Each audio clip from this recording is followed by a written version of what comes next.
छात्रों, आज हम लोग हिंदी विषय के द्वितीय पाठ का अध्ययन करेंगे। द्वितीय पाठ का नाम है ईदगाह।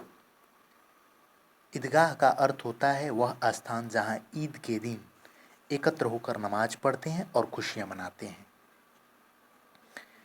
ईदगाह पाठ के लेखक मुंशी प्रेमचंद्र जी हैं। मुंशी प्रेमचंद्र जी का जन्म 21 जुलाई 1880 में हुआ था, लमही वाराणसी में। उन्होंने अपनी रचनाओं के माध्यम से हिंदी साहित्य में अद्वितीय योगदान दिया है। उनकी कुछ प्रमुख रचनाएं जैसे कि गोदान, कर्मभूमि, रंगभूमि, सेवा सदन आदि है। उनका देहांत 8 अक्टूबर 1936 में को हुआ था। उनके सम्मान में भारतीय डाक तार विभाग द्वारा एक टिकट भी जारी किया गया है। तो आइए अब हम लोग इस पाठ का अध्ययन करेंगे।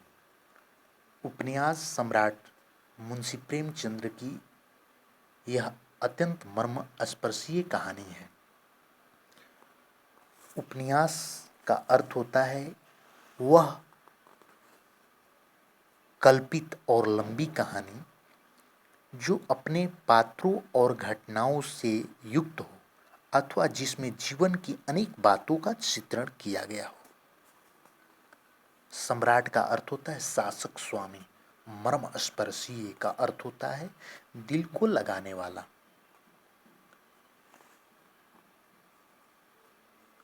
कहानी में बालक हामिद के माध्यम से प्रेमचंद्र ने बाल मन एवं मानवीय संवेदना के भावों की कुशल अभिव्यक्ति की है। संवेदना का अर्थ होता है अनुभूति, अनुभव। कहानी में बालक हामिद के माध्यम से मुंशी प्रेमचंद्र जी ने बच्चों की अनुभवों के बारे में कुशल वर्णन किए हैं। रमजान के पूरे 30 रोजों के बाद ईद आई।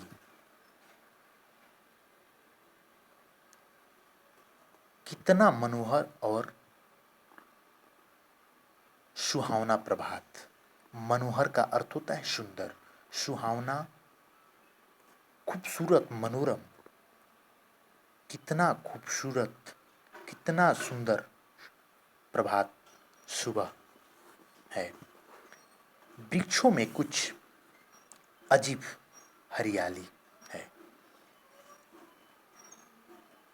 अजीब का अर्थ होता है विचित्र, अनुपम।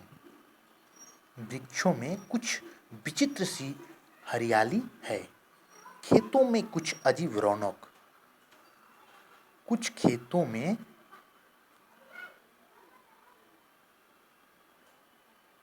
विचित्र खुशहाली है। आसमान पर कुछ अजीब लालिमा है और आसमान में कुछ विचित्र सी लालिमा दिखाई देती है। आज का सूर्य देखो कितना प्यारा, कितना शीतल है। आज का